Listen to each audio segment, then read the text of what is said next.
projects. Market Lab. They're a mail order. Okay. Hold on. I've done this before. Market Lab's a mail order catalog company in Caledonia.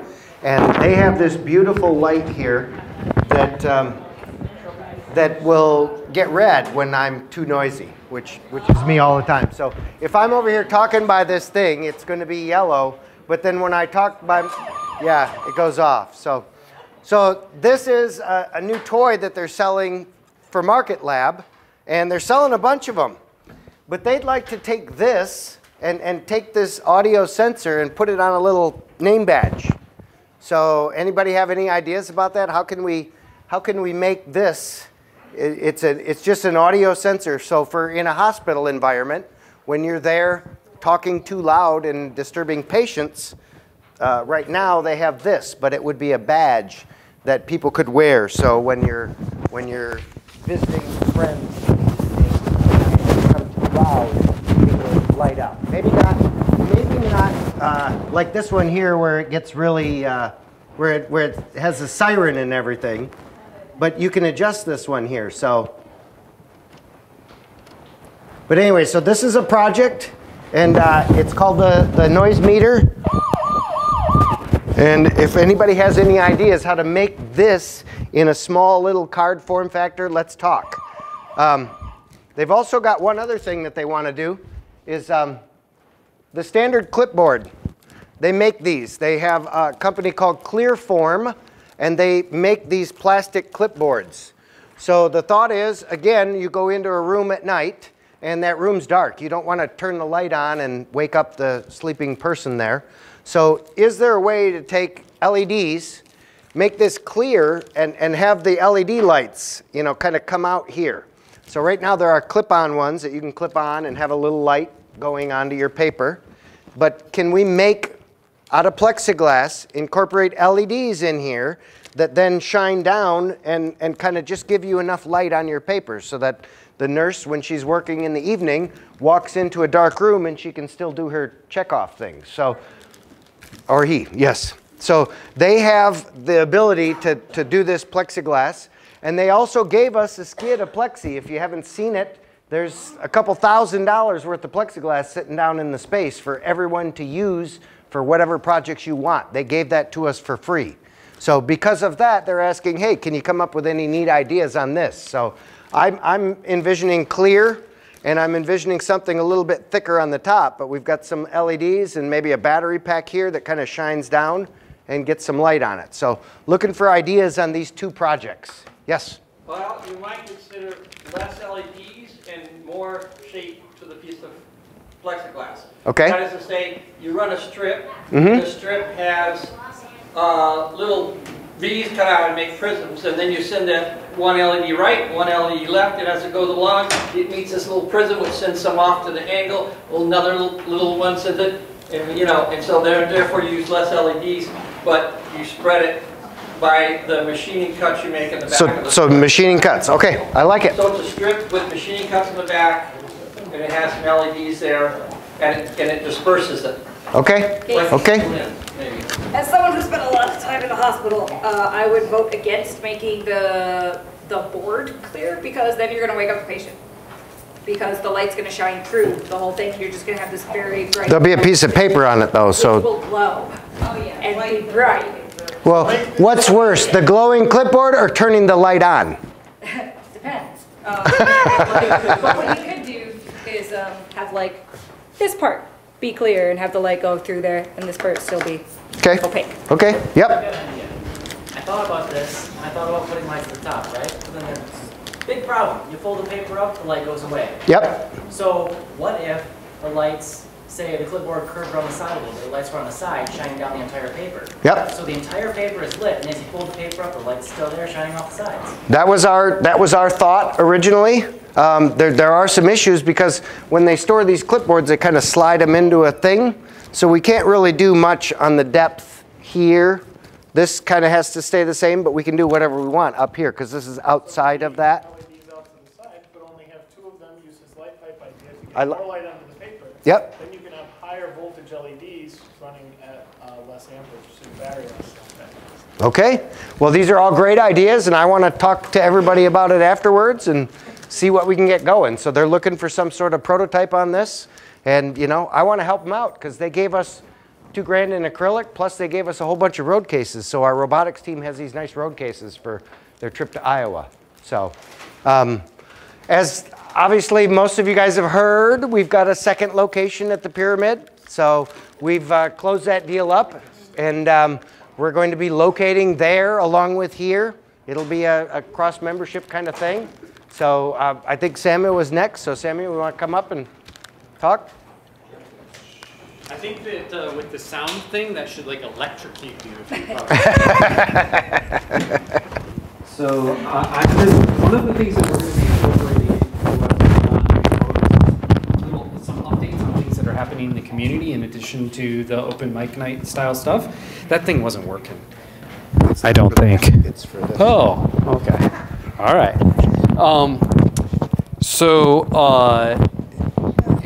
A few things that are going on. As Casey mentioned, we are opening another location at the Pyramid. Few just quick facts. The plan is to open in the fall. We're looking at having about close to $1 million in tools are going to be in the new space, but we're not sure exactly what tools are going to be put in that space. So tonight at 9 p.m. we're going to be having a dream session. So if anybody wants to participate in that, we're going to stand at the whiteboard and write down all the things that we dream would be in a fully equipped space and the kinds of things you would want to use. We're specifically looking for things that you would use, not just dream about, but you would dream and you would use to create something. So if you want to join us at 9 p.m. to talk about that, we'll be doing that. Another small change is we're trying to make this event on Wednesday nights a little more structured. We're trying to add some structure to the event. And one of the things that we're going to be doing is changing the times of the event. So one thing is that we've been publishing that the event starts at 6 p.m. The reality is people don't start showing up until quite a bit later than that, and it doesn't get fully populated till later. So we're going to move the start time back to 7 p.m. We're going to get started at 7 moving forward. And the other end, we're actually going to put a time at the other end. And this is a little different, might be a little uncomfortable, but we're recognizing that in order to have the staff available to make this whole event run smoothly and have this be a positive experience for everyone, we need to have staff who are around during the event through to the end, and that means that we need to have an end. So we're going to be putting 10 p.m. as the end time. Of course, members are still welcome to stay beyond, and by members I mean people who are paying for a membership are welcome to stay beyond the 10 p.m. mark, but that's going to be the schedule moving forward, is 7 to 10. Additionally, above the 7 to 10 p.m., we're also going to be working on having more of a schedule of different things that are going on. We're going to have tours on at scheduled times. We're going to have what's going on happening. We're going to have a little more structure around that. So look for over the next few weeks to see some of that structure happen. People are still welcome to come and hang out and just talk with one another, find a corner, you know, whatever. We're still going to be open, but we want this event to be a welcoming event for new members. We have a new mobile app that's being worked on right now by GVSU students, and that'll be coming out soon. Well, it'll be coming out hopefully when they get done with it. But one of the cool things that will happen with the new mobile app is that we'll be able to open our door system, so people won't necessarily need to have their key card. They'll actually just be able to badge in with their phone. And finally, one slightly not so pleasant business keeping thing that we just need to talk about, which is cleanliness. We have a cleanliness problem in the space right now. Trash cans tend to overflow, and dishes tend to pile up, and things happen in the space that just don't make us look as good to new people coming in. So we would like to invite everyone to join us in helping keep the space clean. I'm going to give you one piece of information so no one sitting in this room can tell me they don't know where the trash can is to take the trash out.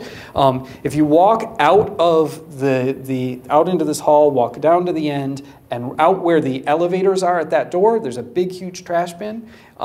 If you feel so inclined to help out and just pick up a trash can and dump it in the trash bin, that would be super helpful to everyone here.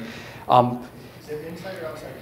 It is outside the building, right at the loading dock that is right back at this side entrance. Between the main building and the outbuilding right there. Yep. So at any point, if you see a trash can that's overflowing, please pitch in, help us out. We are doing our best to keep everything clean in here, but we could use your help. You may want to prop that door open after 5 p.m. Yes, to get back in. It will lock behind you. Yes? Is that a lined one, and if we dump it, do we have to, is the rules you have to tie it up? No. You know what I'm saying? And Don't have to tie it. Don't have to worry about anything. Just dump is good. Dump and come back in and put, All right. Yep, that's it. Simple. Simple. All right. So that's everything from me. Looks like Dale's up. Yeah, I probably won't need that. You probably won't need that. I think you want this though because there were video. All right.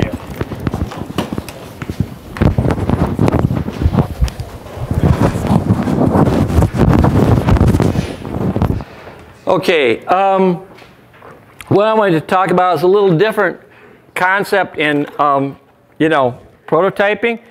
What we see here is my chip kit. It's put out by this company. I don't know exactly how you say their name. It's DIGILENT, and I like it. It's called lowercase u C32, and it runs at 80 megahertz, and it has 500,000 of program space and appropriate other capabilities. I happen to get this $2.95 keyboard from Amazon. What I did is I said I wanted to work on a program and I didn't have time for breadboarding. So on here are 8 LEDs, 4 push buttons, 4 slide switches, and a pot. My program uses all of them. There's a neat little display. It probably doesn't work exactly right with this board because this basic I/O board is not meant for this. It's meant for another model, but all the things I mentioned work. And over here, there's a couple of FETs that you can supply external power to. Well, that was all very good, but I was thinking about people getting into the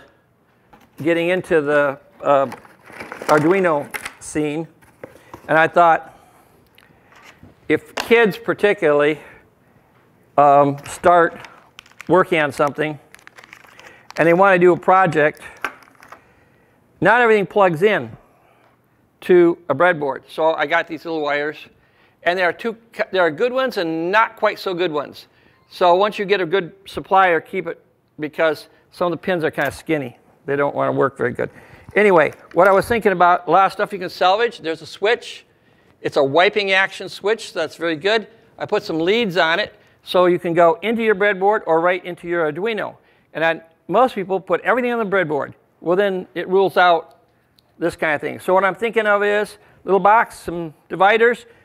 When the kids start, they have some switches. You can get 1/4-inch diameter shaft pots, which you can get for a dime a dozen. Put some wires on them. You don't have to get the little ones that go into the breadboard. This is from a telephone company exchange. It's an opto isolator. I use 3 volts in my system, so I put an LED in it. The LED drop plus the opto drop is fine for 3 volts. And I've tested that, and it works. And now I can take the opto and run that to a FAT or whatever and be voltage isolated. I also got a little nice little small toggle switch with 3 wires, so you can do tricky things. Like if you want to switch and you don't want to take time to do a debounce, well, there you go. You can use a software toggle. This is a reed. You can show kids that a magnet will operate the reed, and you can plug it right in, and if you'll need a pull down. So you put it in your breadboard and put the pull down in there. I was thinking of putting the pull down on here and putting another wire on it. I might do that. This comes out of a VCR, 5 buttons, 8 LEDs. You can do a whole byte. You have to add a series of resistors on the back. Then I was going to pull this cord off here and use the solder pads to put some wires on. So it's just a little bit different idea. While I was here, I got this from Amazon. 4 relays, 4 optos, 4 LEDs. You put a little connector on here stolen out of a crap printer, and put some leads on, put it in your Arduino. The 5 volts will operate the optos and the LEDs, and another 5 volt will supply the power for the relays, because you don't want to run relays in the same 5 volts as your Arduino, because that can be bad sometimes. Not all the time, but they do kick up some voltage, and not a good idea. And then I got on Amazon a little screw shield, so you can put it on the board and use the pins your shields doesn't use, and not have the darn things pull out. So anyway, that's my thought. If you've got kids, you might take a perf board and make a little beginning setup so that they can get all their LEDs and their little push buttons and stuff, and they don't have to fit it in there and screw with the breadboard. They just put it in the right place in the Arduino and they go. And then in a week or two, when they're you got them hooked, then they can do all the other stuff on the breadboard. So anyway, that's what I was thinking about. So I hope it's interesting. There are also some other things. I got a minute? There's a new one you can look out. It's a U-shape. It plugs onto your Arduino, and it doesn't cover it up, and it has buttons and LEDs. Very nice for getting started with programming when you don't want to really necessarily get into hardware. The only trouble is it's only got 4 push buttons and 4 LEDs, and I like to see the whole byte, because what I'm doing is I'm writing a program that uses the byte as it will go into a digital to analog converter, and if I want to step my program through slowly and make sure my byte values are okay, then I need 8 LEDs. So that was my thought.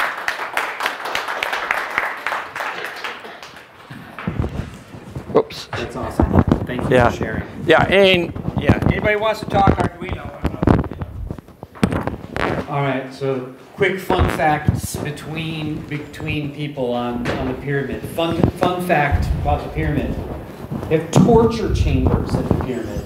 And I don't mean that like S&M or something like that. I'm talking like torture chambers for your devices. There's like a humidity chamber, a high heat chamber, a whole bunch of chambers, and we'll be able to take the durability of the things that we create to all new levels as we move into the pyramid. So, Robyn, you ready? Yes. All right. Hi, I recently, I have to gather my thoughts. Recently met some people, some teachers over at Kent Innovation High School, which is part of the Kent Intermediate School District, which is not the same as Innovation High Central, which is part of GRPS. Anyway, I probably shouldn't try to confuse everyone. But, so last night we actually hosted a small showcase with some of the 10th grade students from Kent Innovation High, and they had been given the assignment of identify a problem and then come up with a solution, and here are your criteria within which we want you to come up with this solution. And so it was fun. It was they were hoping for 20 groups of students to be present, but as it turned out, there were 8 and with their parents. But it was still a worthwhile time, and everyone who had come, it was their first time to be here at GRMakers. So in this developing relationship with them, they have asked for some help in putting on one mini and one mini maker fair. So these teachers there are really excited about project-based learning and the maker movement. And so the first opportunity, and I want to invite anyone who's interested in participating. I'm going to have these sign-up sheets here. Yes, it's paper. I don't have an online form, but these sign-up sheets here. So the first one is next week, Friday, February 6th, and it's going to be taking place at Kent Innovation High School, which is Knapp's Corners area. It's a very short, they're having a one-day conference for teachers and with a focus on technology, and they would love to be able to show some examples of things that teachers could do with their students to help them learn. So if you have something like, for instance, I'm thinking Aaron, who's not here with us tonight because he's in Dallas, but with the 3D printer and the Enable Hand, I'm sure they'll be really excited about that because they have a 3D printer, and Aaron will be excited to know that there's someone else he can teach to make hands. So something like that. Joe, wherever you are, you know, you're the Da Vinci Bridge. Yeah, Joe, I'm talking about you. Okay, so that's next week, Friday. I will not be able to attend, but I will make sure to facilitate the communication if any of you want to physically be there and participate, or if you have something that you'd be willing to loan to them that might be self-explanatory enough, or you could instruct the teacher. Okay, the second one is March 20th, which is a Friday, and this is during another conference. This is a really big conference among educators, and it is called the MACAL Conference, and I think it's Michigan Association of Computer User Learning. Yeah. They expect about 4,500 people, educators from around the region. And so Kent ISD has acquired a 3,800 square foot space to do a mini maker fair to demonstrate what it could be like and what teachers could do in their own schools. And they have about 3,600 square feet yet still available to fill. So they would love, again, to have, if there are makers with some cool stuff, who would be willing to either loan it to them and they will transport it there and bring it back, or if you'd even like to attend and be there during the conference. It's the last day of the conference. But that too, I told them I'd help them find some makers to fill their maker space. Their mini maker fairs, I mean. All right, so here's some sign-up sheets if you're interested. Let me know your name and what you would exhibit if you are interested in just loaning it, or if you yourself would like to participate at the event, and your contact information. Thank you. That took a lot longer than I thought it would. Fun facts about the pyramid. It's a pyramid. Old steel case facility. We're looking at about 33,000 square feet of space available to GRMakers. I think it's between 23,000 and 33,000 square feet, depending on what it is that we wind up claiming, and that is a lot more than we have here. We're at about 8,500 square feet between our two spaces here for GRMakers, so that's a big growth. I am super excited about what Ben is about to talk about. Super duper amazingly excited. Super duper excited. So I'm not going to steal any of his thunder, and I'm going to let Ben talk about what he's up to. Hello. So I hear from a lot of people that they don't know what's going on in the makerspace. They don't know what's going on in the makerspace. I've heard this from quite a few people, and I've experienced myself when I miss, 2 or 3 socials in a row. You kind of get out of the loop.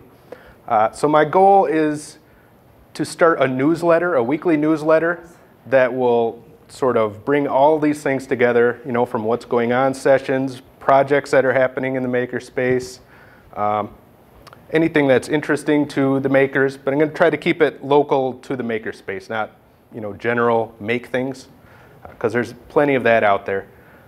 So I'm going to try to do this weekly. I'd like contributions from all of you.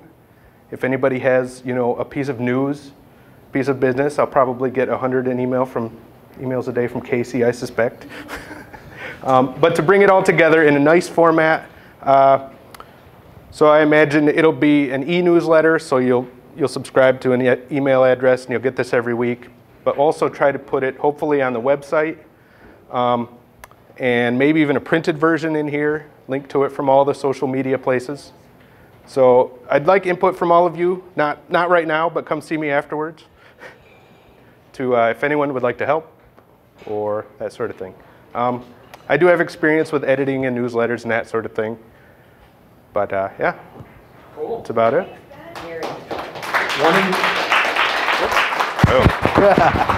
One of my favorite things about what Ben's going to do right now is that Ben came to us with a problem, and the challenge is that we know the problems. We know the problems. The challenge is finding the people to help us solve the problems. And Ben came to us with a problem. He said, here's the problem. I know it exists. No, you guys probably know it exists. But I'm stepping up and I'm going to help make things better by stepping up. So I think awesome. Ben deserves another round of applause. Hey, just volunteering is enough to get a round of applause. If you want more than one round of applause. I can give you a verbal update on what's been going on. All right, come on. So, it's been a crazy couple weeks. Obviously, we got the pyramid. Did you give them all the specs on that, or? Pretty much. It was built in 1989 at a cost of $111 million. To build it today would cost you $250 million. And these guys just bought 665,000 square foot plus 180 acres for 7.5.